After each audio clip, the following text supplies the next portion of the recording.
Welcome, friends, to the United Lodge of Theosophists in the Washington, D.C. area. Today we're talking about the Aquarian age and what it means for us.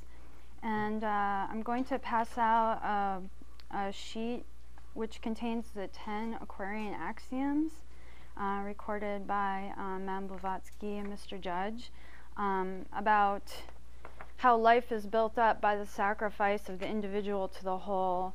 Will creates intelligently, etc., etc. Thank you. It's great to keep all these axioms in mind when we think about the Aquarian age and what it means for us. We know the Aquarian age has just begun, really. It's only been about 100 years, according to the zodiacal calendar. It began in about 1902. And the Aquarian age has to do with a transition from the Piscean age to the Aquarian age. And the symbol for Aquarius is this sort of two waves. And we'll talk a little bit about that symbolism because there's an upper wave and a lower wave. And they have each their own significance, and of course together they serve as a symbol. So we know the universe and everything in it comes from one source. All the atoms, all the material, all the invisible and visible realms come from one and the same source. And in a sense, it's symbolized by the chaos. The primordial chaos. And it is in this ground, or this field of creativity and the whole of nature that initially is unmanifest but then becomes manifest. And Madame Blavatsky refers to it as liquid fire, and this is the primordial realms. And liquid fire is sort of a great symbol for the Aquarian age. We know what fire is, but what is liquid fire? It's water. And water is the wave, and Aquarius is the water bringer. So this is some of the symbolism behind Aquarius. We know that water is made of 2 parts hydrogen to 1 part oxygen. Each on their own are a gas, and hydrogen we know is extremely flammable. So each on its own, it's like fire, and then when combined, it's in a cooler state. Madame Blavatsky says in the Transactions that what is water but the liquid fire in a cooled and latent state. So we'll think of this alchemically. So the idea of Aquarius, the water bringer, even at the simplest level, is to bring water to that which is thirsty or that which is dry. And it's connected with the idea of rain coming down from heaven, and it's beneficent. Everyone knows how sweet the earth smells after a rain. Each can appreciate that it is universal and innate to feel gratitude when one's thirst has been quenched. But these are sort of reflections on the physical plane of something metaphysically also. The ancient Egyptians depicted Aquarius as a serpent coiled in a spiral around a jar containing liquid fire. And this image has reference to those who can tap the highest sources of primordial energy in the invisible nature and channel it and bring it down and apply it here in the physical realm. It's a power of revitalization. And the metaphor of fire is profound.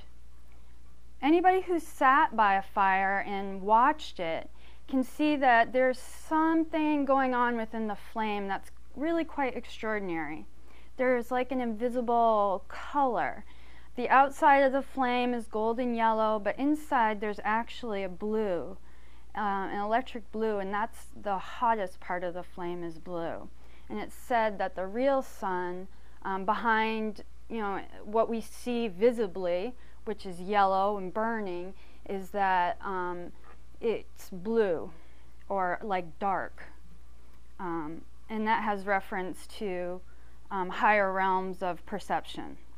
But through such analogies like watching a fire, you get more and more to the core of the idea of the hidden source of creativity within human beings. And the great teachers of theosophy hint that the noumenon of the three-in-one, the most invisible triad in every human being, the Atma Buddhi Manas, and the source of all thought, will, and feeling, has an invisible central point in the Akasha, and the noumenon, which is the very essence of spiritual fire. So Akasha is related to this idea of primordial chaos and liquid fire. And this is the highest, much higher than, we're talking about the highest realms, the lowest of which would be the astral light. And each person has access to this if they go into higher states of consciousness. And if one is going to learn to kindle the fire within oneself, one has to begin somewhere. So the ideas associated with the Aquarian age of aspiration, harmony, solidarity, with all that lives in the deepest sense of any of the ideas that are germs of the Aquarian idea of harmony, can be put to use and made to light a fire within oneself. By dwelling upon such an idea intensely, a person can actually ignite a small spark within the heart and within the mind. Returning again and again to that idea, looking at it instead of just looking at the idea in one way, look at it as if one is approaching it from the north, the south, the east, the west, the above. Look at it from below and start to expand into a greater dimension. We're used to thinking sort of laterally, and in the Piscean age, transportation, everything was lateral, but in the Aquarian age, flight became possible for human beings. And now we're exploring a greater dimensionality, not only of physical space, but of thought and aspiration and harmony. So returning again and again to a central idea like harmony, what it could mean, the idea of solidarity, can light up a radiant center in the human constitution and serve as a point from which one can return to and go deeper and deeper and closer to the noumenal and the Akashic level.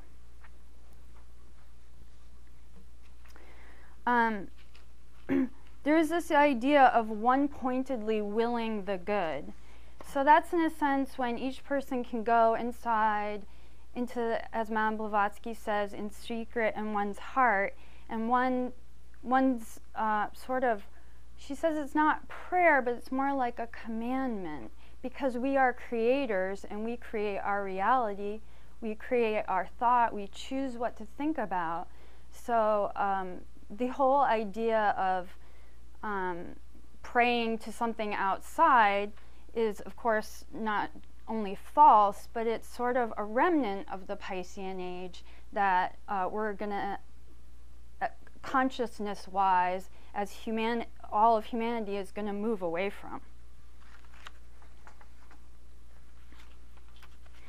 The ideal way of doing this is going back to the golden age of infant humanity, when human beings were in the presence of the divine teachers and they walked among men. And the prevailing feeling of human beings, sort of like a mind feeling, was devotion. And this is the hidden flame in the heart. So devotion comes from, if I can find it, it's a word that we sort of use a lot, But the word devotion comes from devotum, comes from the Latin. You know, we get used to words, but sometimes it's good to return back to what it really means. And it means to dedicate by a vow. So infant humanity showed just effortless devotion to the teachers who walked among men. And returning to that idea and nurturing that feeling, the finest, the truest, the most valid feelings in one's own heart, will help one get to closer to thinking universally and being in consonance with the vibration of the Aquarian age. It truly is a vibration because each thought and each sort of aspiration in one's heart has an inaudible hum. It says the heart has an inaudible hum, an unspoken mantra. And a person who cherishes this idea and with humility and the mental posture of devotion towards the great teachers can get in touch with that, and it brings one into that vibration. It also brings one into consonance with all the Mahatmas, all the Bodhisattvas, all the Krishnas, all the Buddhas who have ever been, that have ever existed in millions of years. So we feel like we might be going in and that we're alone, but we're actually getting in greater touch with many more beings because they're all thinking along the same lines of beneficence towards humanity. So if a person can light up that deep devotion and focus it in one direction, serving one's Ishta Guru or chosen teacher, and can totally concentrate with undivided, unbroken, uninterrupted love, loyalty, and obedience, there is then the absolute assurance of fanning the flame in the heart. However dark the world appears to be, however confusing the karma of the times, or how heavy one's suffering seems, the secret flame can be strengthened. Ever reaching upward, it helps Manas to salute the Atman within each and become one-pointed. Invariably and infallibly, the strength of that impulse will prepare one for that perfectly right moment when the Atman, through the Buddhi, can initiate and instruct one. And this is perhaps what Blavatsky means about the voice of the silence within each person. It speaks to the soul as the inner voice, the voice of the master who is the invisible escort. That is the sovereign experience of true initiation, a constant flame enabling one to come to ever higher levels of purification, and it is selfless self-purgation, a process of purification, and a prelude to transformation. And so it can be begun with small steps. One of the ways it can be brought about is through continuity of consciousness, sincere effort, simple devotion to an ideal, and that will make the flames, brighter and stronger, and the inward devotion of one's whole being, and to one's teacher, which is really the Atman within each of us, which is one. It's not, belonging to any, it's not like individualized, it's all, we're all part of the one. So this is what is meant by the higher line of the symbol of Aquarius. It's the vibration of universal consciousness, or Maha-Buddhi. Maha being great, and Buddhi being the spiritual soul, so it's the highest. So we're always capable of reaching it. Sometimes we think, we have to work really hard and we have to strive, but it's a part of us at the same time. We can't forget that and think, oh, it's difficult, or some guru can get there. We go through these states of consciousness every night. When we sleep, we go through the dreaming state and into sushupti, which is being one with the all. So it's not like this is impossible. It just takes some effort of training the vestures, training the mind to go in that direction. Because of the transition from the Piscean to the Aquarian age, there's this pressing pace of change and karmic precipitation. There's a tremendous sorting out that's going on. And it's involving not just each individual in their own karma from past lives, but the collective karma of many people. The karma of those who have misused and perverted the mind in the name of great ideas in the past. So one senses many people have an alienation, and this alienation of the mind says is very real.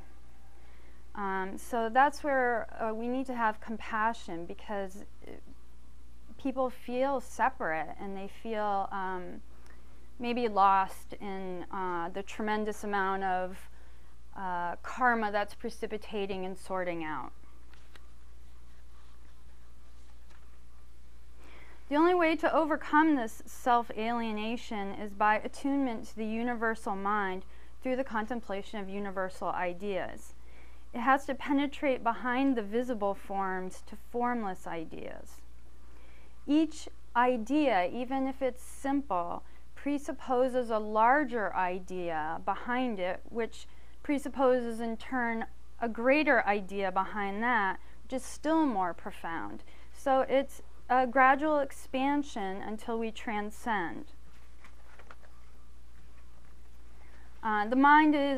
The lower mind is habitually in a groove, and it can be really difficult to change its direction. But it's really what needs to happen in the Aquarian age. It's said that those who, by their choices each and every day, all those choices add up eventually to a great moment of choice. And there is the right-hand path, that of the white adepts, beneficence and magic, and that of the left-hand path, which is self-serving. And so eventually this choice is coming through by virtue of the cycle, and by our small efforts each and every day, we move closer to one ideal or the other. It can be difficult in this time, as was saying about our karma precipitating and the suffering, and it's impossible for the lower mind, the kama manas, to really understand. You know, if one has the karma, an example of not having the use of an arm or a leg, the lower mind can't understand it. But in terms of thinking about all of one's past lives and the tremendous amount of karma we may have created, even though one doesn't know what happened, the whole being of the individual has to learn that lesson, and will learn it. So there's this idea of sort of coming to terms with the past misuse that we may or may not have done, and bring one to a point where they can regain the power and never misuse it again. In reference to the mind, its organ, it's an invisible organ, and it says it corresponds to the tongue, to the divine prerogative of speech, and to the power of conceptualization. So how we use our speech is going to become more and more important as the Aquarian age progresses. If the imagination is polluted, the mind goes awry. So one needs to activate and include the imagination. Madame Blavatsky says it's incredible possible power for good to use one's imagination. Imagine harmony everywhere, everyone's needs being fulfilled, everyone feeling satisfied and wanting to help every other person. What would that be like? Explore that idea. The human mind isn't, we get stuck in a groove, but really it's original. This moment in time will never be like any other. Even though we go through cycles, it's on an ever-ascending spiral. So the mind now, as it is, can be made to, we can train it to do what we need it to do. Its nature by itself is self-reproductive, Patanjali says. It's capable of 2 lines of self-reproductive thought. One of these is bound up with our memories, our associations, images, likes and dislikes, and the other is, the higher, the aspirations, the harmony, the reaching to the really what feels true and right and wholly honest. So the mind tends to engage in this self-reproductive thought. It tends to go down certain trains of thought. So what is necessary to do is to halt it, because it's sort of a compulsive thing. It's reactive, and we have to get it to a condition of balance. So we have to use our thinking faculties, and in meditation and concentration, replace it with another line of self-sustaining, self-reproductive thought in another direction. And eventually, we can get it more universal, more constructive, and then it becomes capable of a great deal of expansion. As Patanjali says, at a certain stage, one can obtain the power of learning one's past lives, of knowing what is passing in the mind of another creature, etc., etc. But the misuse of the mind is very old, and it goes back many lives to that time when the mind was enormously powerful and was employed on behalf of personal status and power. Back to previous races, the Atlantean karma is very heavy, Madame Blavatsky says. So the mind, we can control it if we make an effort, but we also have to think of it as a gift. It's a glorious gift. And in its true function of reflecting consciousness, it's the greatest gift that a human being can have. Plato warned his hearers never to be so naive as to think that any pleasure can ever have any meaning to the heart if the mind and the imagination are not involved. So to recover the true power of self-consciousness requires a discipline and a larger perspective than can be encompassed by just the personal self. It requires dianoia, which is based upon the Aquarian axioms and involves a posture of devotion and humility that each person can come to on their own. It's one of the tasks of the present time, the Aquarian age, to say, I do not know, but I wish to know more. And that's the posture of humility that one uses to approach the philosophy and the great teachers. And it's one of the tasks of the present time to give people the release and strength of saying that, because we have a whole lot of false knowledge that we've aggregated. And then one has to hunger, Madame Blavatsky says, hunger for wisdom. I really want to know. And this is required for the readjustment of the lower mind and the awakening of the higher mind. One has to want to know out of devotion to some great purpose for its own sake. One wants to know for the sake of the larger good.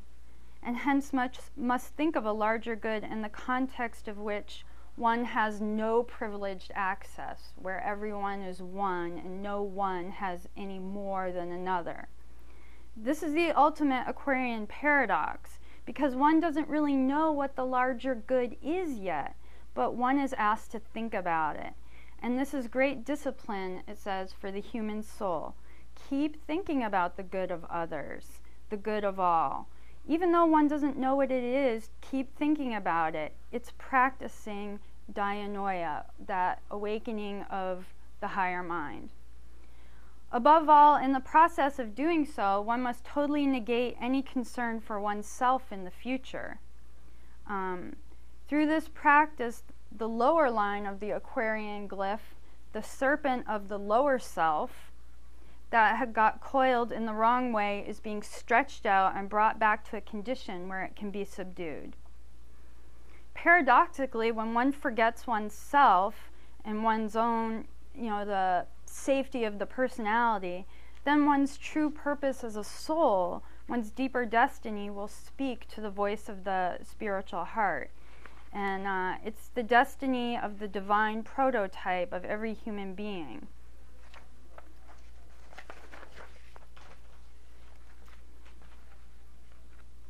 The divine prototype, it says, will not reveal that hidden purpose of this incarnation until the mask of the personal self is seen for what it really is and stripped away layer by layer. But each will know in time in a way that is unique, inimitable, and through intuition and intimations that one receives. But it's difficult to do, and it's a self-chosen mental asceticism that one does on behalf of all. So those who sense the significance of being on the threshold of this new age will cherish the practice of meditation, of self-study, of listening, of learning, of preparing themselves cheerfully and ceaselessly. They must be willing to test themselves out of self-respect by prescribing their own daily discipline to follow, say, for a week. For many, this is difficult to do, but it's worthwhile to try, because our consciousness is that self-reproductive thought. It's fragmented, and most people are not going to be able to maintain an idea for 7 whole days, much less for weeks and months between the solstices and the equinoxes and the cycles. But it says we have to keep trying week by week. Can I take one thought and can I maintain it as a vibration in my mind and heart for a week? It's a strain, but it's not impossible. This is part of how one can cultivate one's faculties in a healthy way. If a person can do this, then that person can carry something into the next week, and then one learns to work with the cycles. And of course, this is the new year, and we want to think about the importance of that cycle and where we are and what we would like to see happen this, over the year.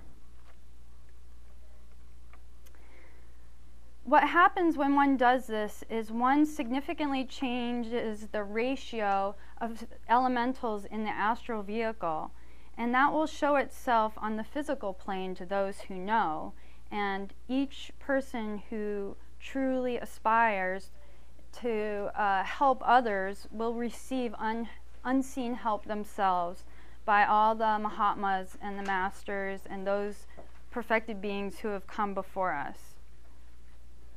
Human consciousness isn't going to do anything automatically. It's never done anything automatically or suddenly in millions of years. So it's foolish to imagine that somehow automatically enlightenment will descend in a secular or spiritual garb.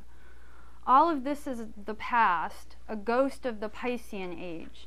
Enlightenment can only be reached by thought and effort based upon a sense of individual and personal insignificance. It requires withholding judgment while cheerfully persisting, trying to get to the very core of meaning in every situation, and thinking through one's sense of self. Think until the brain is ready to burst. Feel until the heart cries out. Do not stop short, get to the root. Persist and come out of it a stronger person. And what this process is, a process of regeneration called tapas, which is sort of like a discipline one engages in purposely to improve oneself, and is given as sort of like a sacrifice. True spiritual life is the paradigm of learning, and that's what we're doing in this incarnation, and it requires a total break with existing thought forms and habits of speech. Those are modes of the past. The only way to enter into this fast-moving and invisible stream, which will become a mighty river in the future, is by becoming capable through voluntary self-training of activating the unmanifest potency of the universe, the liquid fire that springs from deep devotion to universal good, and by reaching out to the whole of the human race, including the unborn, who are always far more numerous than those who are presently incarnated. But any person, by self-training in the art of using the Aquarian axioms, can enter the evolutionary stream, which will eventually produce minds as pellucid and crystal, and hearts which are wisely benevolent. One will recognize the beauty and dignity of being like a grain of sand at birth and death, assigning no false valuations to the personality. Being able to wipe it out and to reduce it is a sign of maturity. But, as we know, the personality becomes most active when it feels threatened. And this is the reason we try to, maybe as suggested, carry that thought through for these ideas through for more than one day, to try to maintain a continuity until we've changed the ratio of the elementals, of the sort of heal them, it's said, and release them, and one will naturally attract ones that are beneficent and will assist one.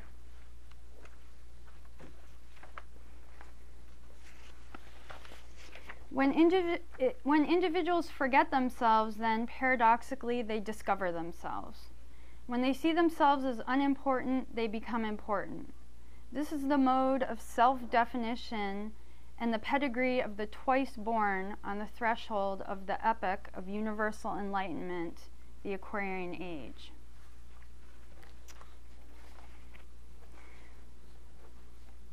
And I have a few readings from a couple of books.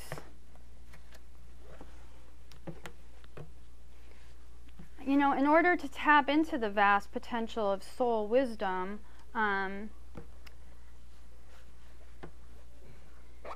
we have to keep in mind the known, and that there is the unknown, and that which is unknowable. So we're building a ladder gradually. This is the inductive, known to the unknown, to the unknowable, which we know is the Atman, para-Atman. And this is where we all come from, the unknowable, that doesn't make sense to our minds. Blavatsky talks about this liquid fire in the sense of the soma drink.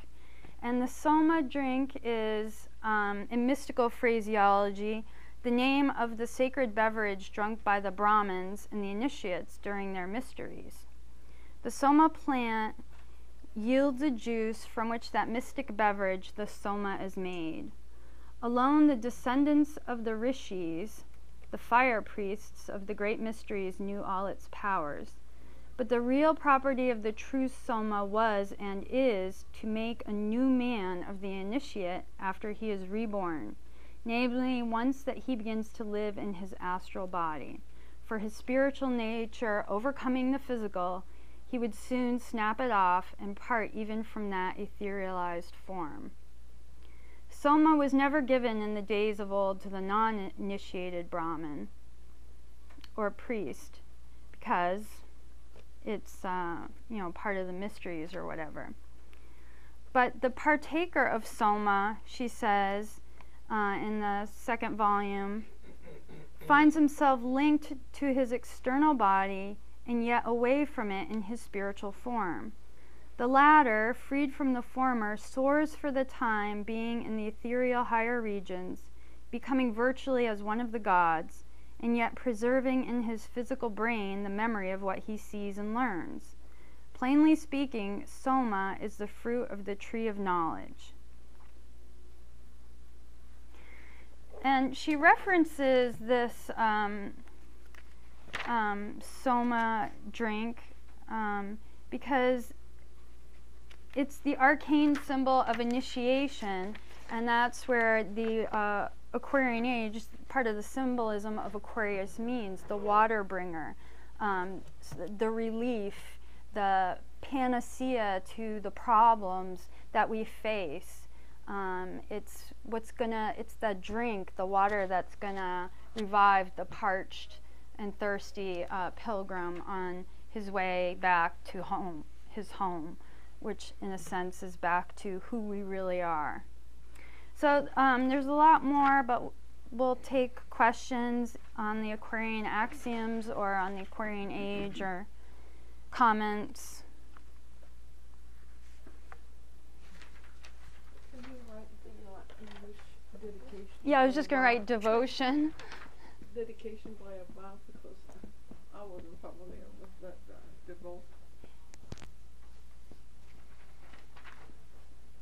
So one can take an idea that one cherishes and dedicate oneself to thinking about it regularly and enriching that idea and expanding it. And it's part of where the Aquarian age is going, where the mass of humanity is headed. So this process you have described for us today is an internal process, is it not? Yes. Because there's a lot of seeking externally for gurus and for guides, and HPV says if people offer you advice and for you to consider it as knowledge, and they're asking a price for it, to stay away from it. Is that the suggestion you also came across?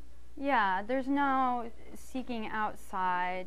This wisdom does not come from any book, from any other guru or priest or anything. It's an internal process, as was said, and it's self-sustained and self-nurtured. And what happens is one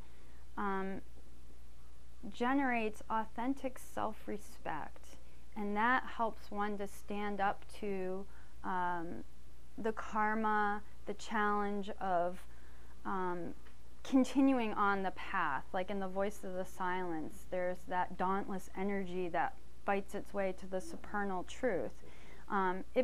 It begins with a small beginning, but that's what it builds to. And one goes through the paramitas on the way, as described in the voice of the silence. To follow that, would you please clarify as to whom are we giving a vow? To whom are we giving a vow?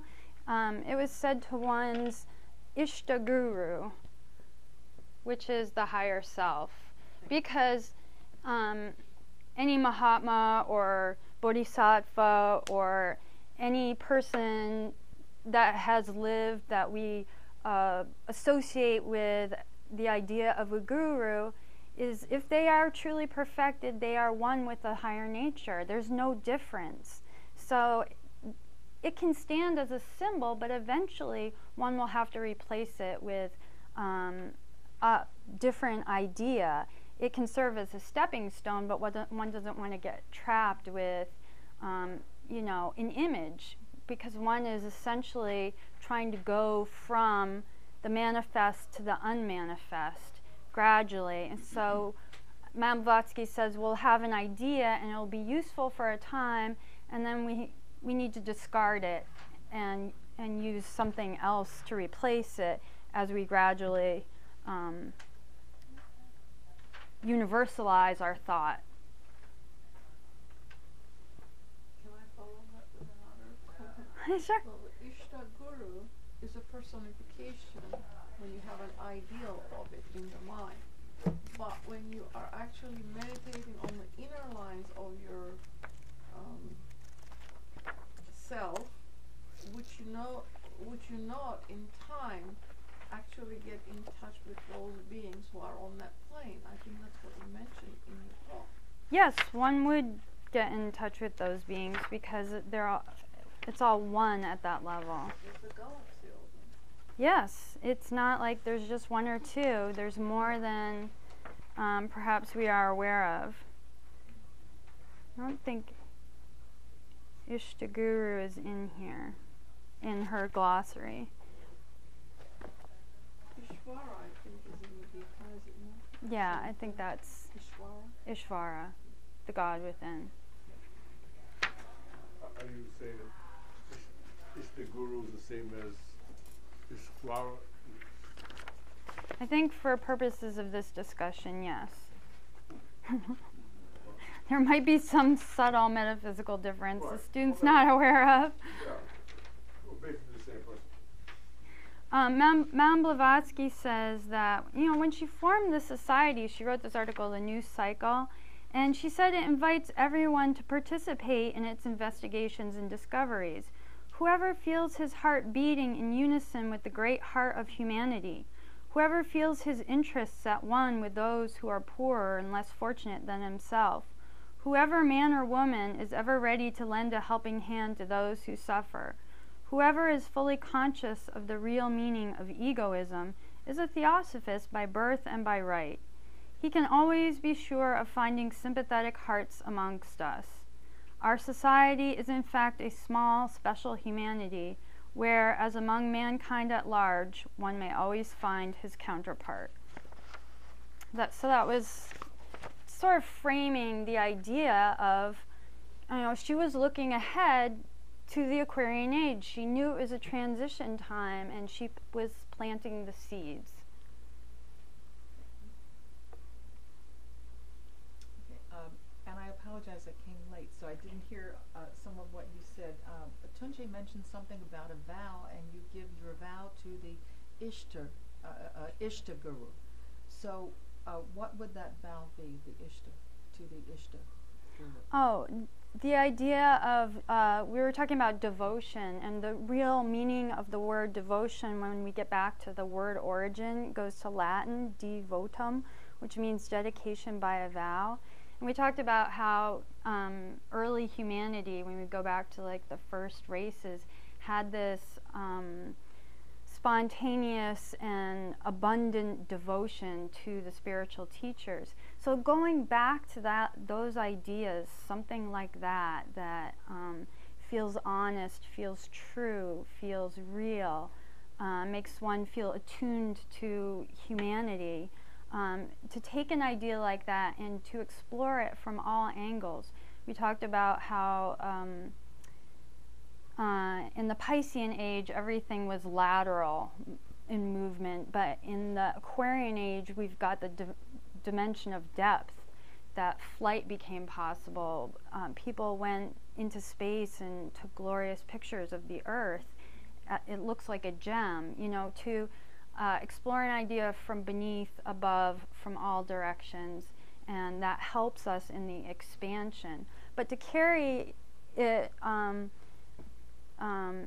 is a practice of devotion, is a sacrificial practice of devotion, tapas, which is a self-chosen sort of thing one does to foster. We talked about continuity of consciousness.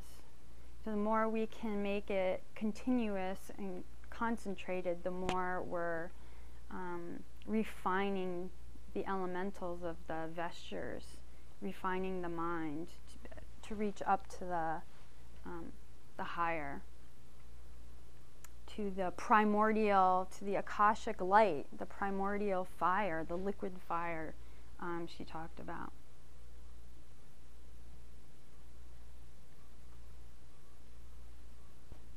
So you're actually saying that that liquid fire is in us? Definitely there's a flame in the heart and in the mind, a spark that is there and can be fanned into greater fire. Yeah, there's all these symbols that water is liquid fire, that water brings, like rain comes from sacrifice, and it brings life, and it brings relief, and everyone can associate with that idea. So from taking those little seed ideas, nurturing them and expanding them. It says seekers must learn to distill the divine Akashic essence out of the matrix of organic elements. The process of distillation takes place within the secret sanctuary in the temple of the human form. At the time of the initial lighting up of monastic self-consciousness, we consider that a flame, because a flame can be shared and it never depletes itself. At the time of the initial lighting up of mind and self-consciousness, there was an awakening to the potent fires of self-knowledge in all human beings. And it's this heritage that has enabled the immortal soul to maintain intact the sutratmic thread throughout myriad lives on earth. It's the continuity of this spiritual thread that enables individuals to learn, recollect in each lifetime. So as we get to these higher levels of thought, we come into contact with the sutratma, the thread soul. And it says that each life we live is like... It's not a T after A. R-A-T. R-A, sutratma. Thank you. That each life is like a bead strung on this thread.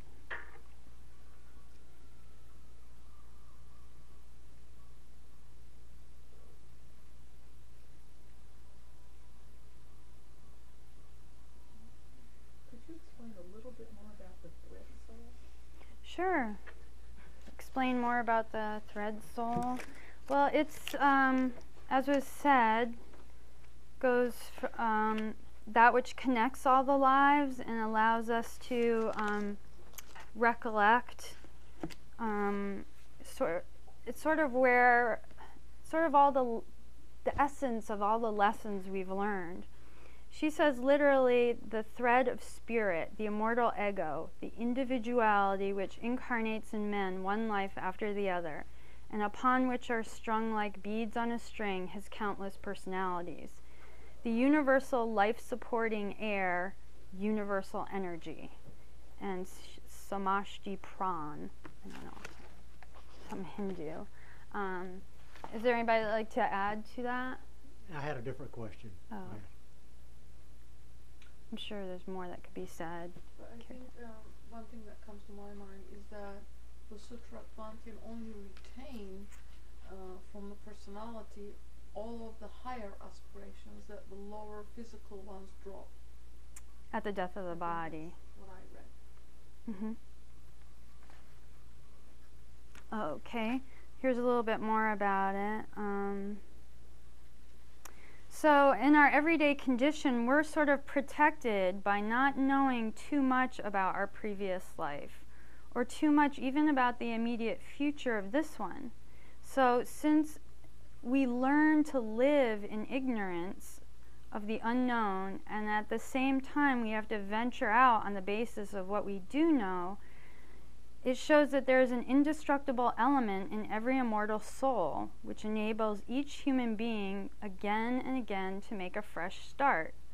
This permanent element is not simply Atma Buddhi or divine monad, but also the distilled and assimilated wisdom of past lives gathered together in the Sutratman, the repository of the fragrant aroma of past learning.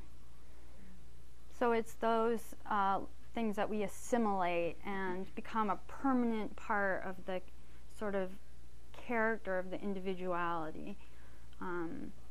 So each human being brings this precious inheritance of prior efforts towards individuation into the present life. And if all have passed through several initiations in distant lives, what relevance does this have to the onset of the Aquarian age?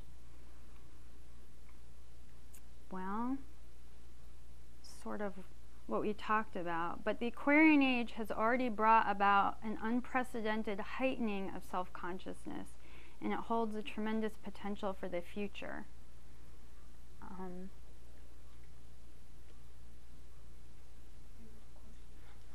Yes. Go ahead. You mentioned the ability to fly a couple of times, and if we look at the ancient landmarks, we see evidence that once there was a civilization that was very advanced and could fly. It said that they had vehicles without engines, they could, and boats without motors and things like that. In thinking about the law of cycles, or by going into this Aquarian age, are we then maybe relearning, and we have the hope of relearning some of the things that we had lost in the past? Definitely. We've been talking a lot at this lodge about cycles and how we're currently on an ascending arc. So wisdom that had been lost will be recovered. Powers of the mind will awaken. But it's not, as was said, automatic. We now have this process where it's self-induced and self-devised efforts. Nature has taken us so far, but to get further, each has to do what can be a joyous process for oneself. No one can do it for you. No one can get vicarious atonement or any sudden. It's just opening the mind. Expanding one's ideas, and as was said, holding something that feels honest, true, and good for all in one's heart, and sort of expanding and looking at it from different angles and keeping that, returning to it again and again, fans that spark. Going back to these ideas of universal brotherhood, karma and reincarnation, universal solidarity. Okay, and last, because we're almost out of time. But this is just a thought, based upon what Herb said. It may be that with the knowledge that was present, long ago, let's say years and years ago, where there was an advancement and things happened in the world where there was sort of a devolvement or something like that has sort of happened. Maybe it's when we eventually progress so that we're at sort of that stage of advancement again, that we can then tap into those energies. So it may be like energies attract like energies. So all of that advancement, which I guess goes into what you might call the Akashic. Yeah, it's recorded. It's recorded, it's there. Nothing is lost. But it can't be accessed until we arrive at that advancement level, that we can then tap into those resources. So it may be that maybe in the Aquarian age, those souls that have attained that may be able to tap into that, and we may be able to see those things again manifest. It's not as though it's been lost. Yes, it hasn't been lost. It's still there. Is it that what the physicists trying to do? Go ahead. Sorry, I put my finger up. All right. Not my hand, but my finger. Go ahead.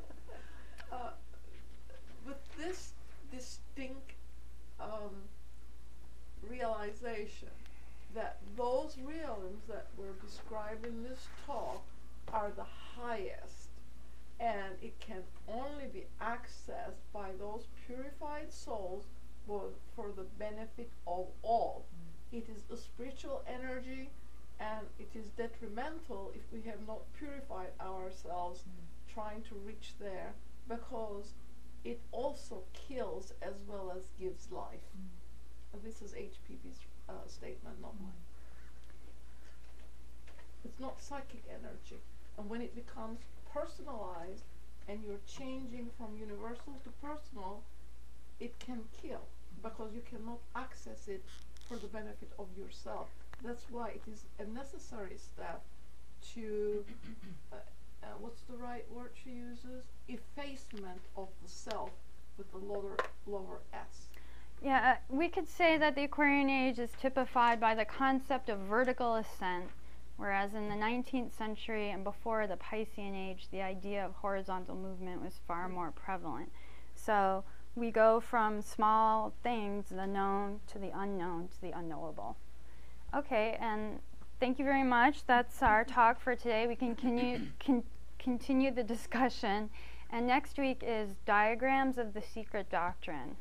Thank you. This is United Lodge of Theosophists at www.ultdc.org. Thank you.